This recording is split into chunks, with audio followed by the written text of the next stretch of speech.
Hello student, how are you? कैसे हो? ठीक है। चलिए, आज हम लोग क्लास 10 का एक नए टॉपिक, बहुत ही इंटरेस्टिंग टॉपिक केमिस्ट्री का पढ़ने जा रहे हैं।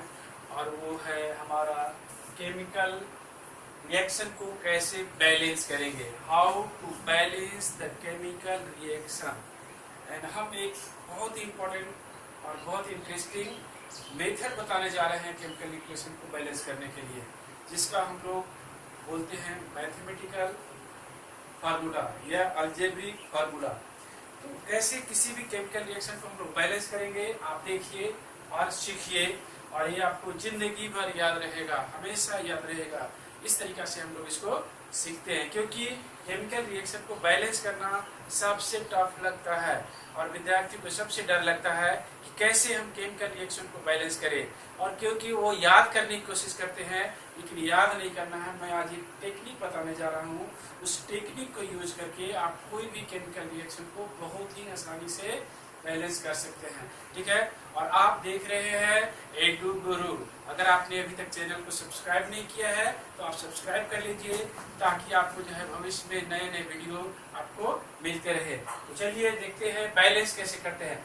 आपको रिएक्शन जैसे दिया हुआ है H2 + O2, और इस रिएक्शन को हमें बैलेंस करना है। प्रोडक्ट हमें पता है जिससे H2O बना। सबसे दिक्कत होता है हीट एंड ट्रायल मेथड हम लोग करते हैं, तो वो मेथड तो पुराना मेथड है, हम वो मेथड नहीं सिखाने जा रहे हैं। हम यहाँ एक बहुत ही नए इंटरेस्टिंग मेथड सिखाने जा रहे हैं, जिसका नाम है अलजेब्रिक मेथड। अलजेब्रिक मेथड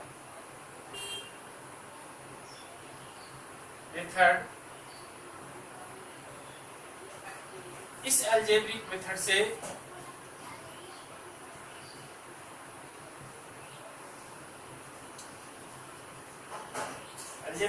से हम लोग रिएक्शन को बैलेंस करेंगे। और बैलेंस करने के लिए आप देखिए हम लोग मैथमेटिकली कैसे यूज करते हैं। जैसे मान लीजिए ये रिएक्शन है और यहाँ पे हमें मॉलिक्यूल्स का नंबर बैलेंस करना, मतलब मॉलिक्यूल्स का नंबर को बराबर। सपोज कीजिए यहाँ पे X मॉलिक्यूल है और ये Y मॉलिक्यूल है, और यहाँ पे हमारा प्रोडक्ट बनाता है Z मॉलिक्यूल। अब हमें X, Y और Z का वैल्यू को फाइंड करना है। कैसे फाइंड करेंगे? इसको हम लोग मैथमेटिकल एक इक्वेशन बनाते हैं। This sign indicates that equal. तो hydrogen, write the reaction, write the equations for the particular atom. जैसे फॉर हाइड्रोजन, हाइड्रोजन के लिए हम एक इक्वेशन लिखते हैं। हाइड्रोजन यहाँ पे X मॉलिक्यूल है और एक मॉलिक्यूल में 2 एटम होता है, तो टोटल कितना हुआ 2X एटम।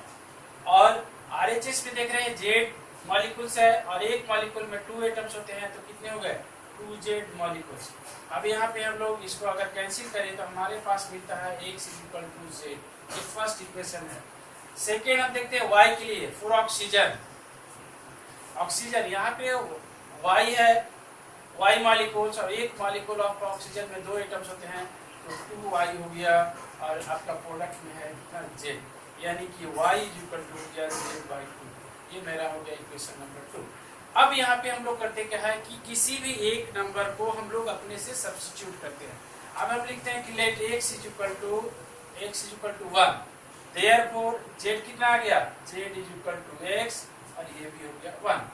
हेंस Y = हो गया 1/2Z, यानी 1/2 × 1, यानी हो गया 1/2। अब रिएक्शन को हम लोग बैलेंस लिखते हैं। चलिए, put the value of X, Y and Z। तो X is 1/2 plus Y = half O2, और ये आ गया 1/2। कुछ नहीं, आप इसको बैलेंस कर दीजिए तो ये इधर आएगा, तो ये जगह 2/2 प्लस O2, और ये इस साइड चला जाएगा तो ये 2/2। और ये हमारा जो मिला, ये है हमारा बैलेंस इक्वेशन। आप देखिए, तो आप इस रिएक्शन को आप बैलेंस करेंगे तो 2 और यहाँ आ गया 2, ये हो गया हमारा बैलेंस इक्वेशन। ठीक है, आप देख सकते हैं हमारा जो है ये इक्वेशन बैलेंस हो गया, बहुत आसानी से हो गया। अब इसी तरीका से हम लोग इसी मेथड से किसी भी रिएक्शन को आसानी से बैलेंस कर सकते हैं। एक और हम लोग एग्जांपल लेते हैं, देखते हैं, उसको सॉल्व करते हैं। अगर आप इसको नोट करना चाहते हैं तो नोट कर लीजिए 1 सेकेंड में। ठीक है, तो हम दूसरे इक्वेशन को सॉल्व करते हैं। दूसरा इक्वेशन हम लेते हैं H2 प्लस Cl2। सपोज आपके पास है H2 प्लस Cl2, प्रोडक्ट बनता है HCl। सेम काम करते हैं यहाँ पे, इसका सपोज करते हैं X मॉलिक्यूल, इसका Y और ये आ गया Z। फिर से हम लोग लिखते हैं equation 4H 2X equal to 2Z, here also X is equal to Z. Again for Cl 2Y equal to Z, again here Y is equal to 1 by 2Z. Let X is equal to 1, therefore Z is equal to also 1, hence Y is equal to 1 by 2 into 1 यानी 1 by 2। अब हमारे पास X का value मालूम हो गया, Y Z का मालूम हो गया और Y का मालूम हो गया, और आप इक्वेशन में पुट कर दीजिए। तो इक्वेशन में जब आप पुट करोगे तो X का वैल्यू मेरे पास कितना है, 1 है, तो हम यहाँ लिखेंगे 1H2 प्लस Y का वैल्यू हो गया हाफ Cl2 प्लस हो गया आपके पास Z is equal to 1HCl।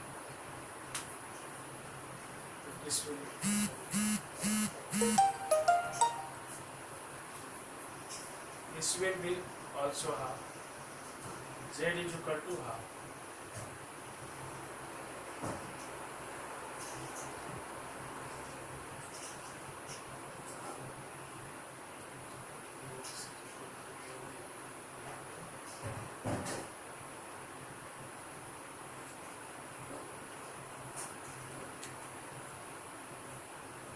Here X is equal to, we have put X is equal to 1, so Z is equal will be 2.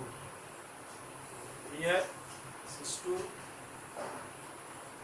and it will be also 1 by 2 into 2, that is 1. Hence you can put value here, this is 1, so you will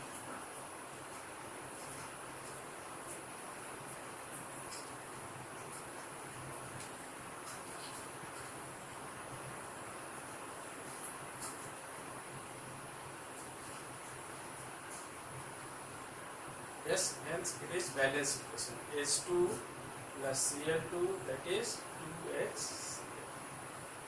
this one। Okay, let another example।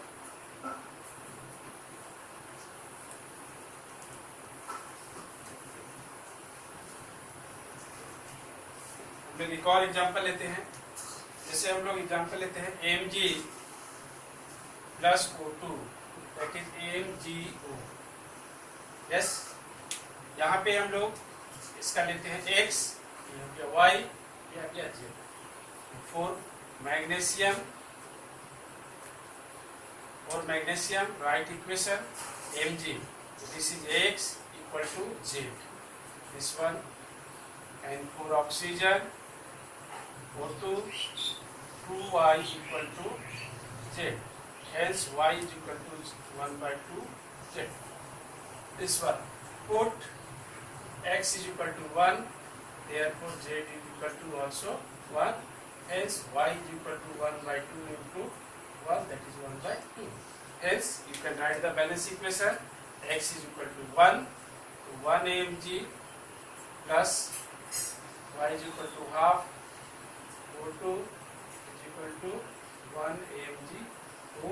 और take calcium, you will get 2 Mg plus O2 equal to 2 Mg। This is the balance equation। ठीक है, ये हो गया हमारा algebraic method से किसी भी इक्वेशन को बैलेंस करना। कैसे हम लोग बैलेंस करते हैं, और एग्जाम्पल आप कर सकते हैं, ऐसा कुछ नहीं है। हम दो एग्जाम्पल किए, 3 कर सकते हैं, और अगर आप करना चाहते हैं तो एक और आपको हम दिखा सकते हैं।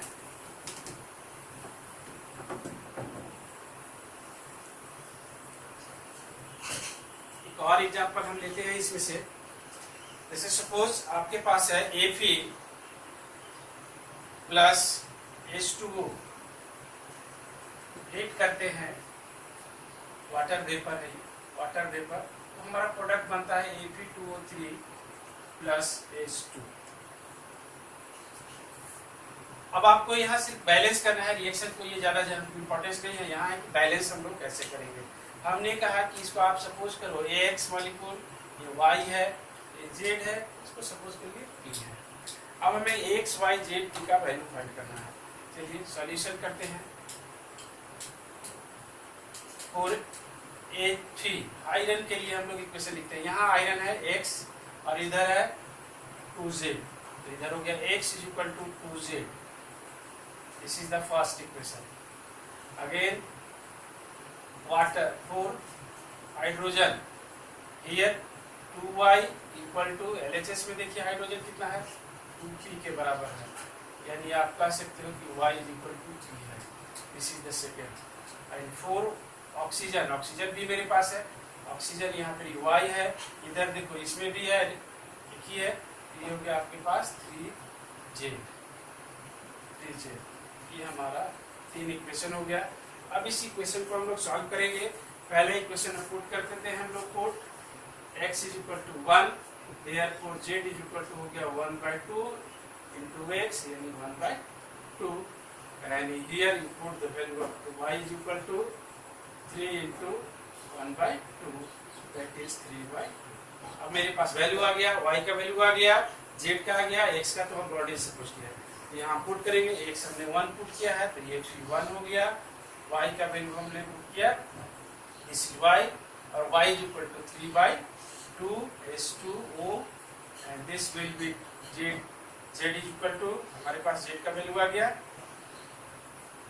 z इज इक्वल टू हमारे पास है हाफ Fe2O3, एंड p का वैल्यू कितना हो जाएगा, तो p का वैल्यू है y के बराबर, और y का वैल्यू 3/2 है, तो this will be also 3/2, p is equal to also y, and this is 3/2। अब now take the LCM, तो this will be 2Fe plus 3H2O, this will be 2, both side will be cancelled out, this will be Fe2O3 plus 3H2। now this is the balance।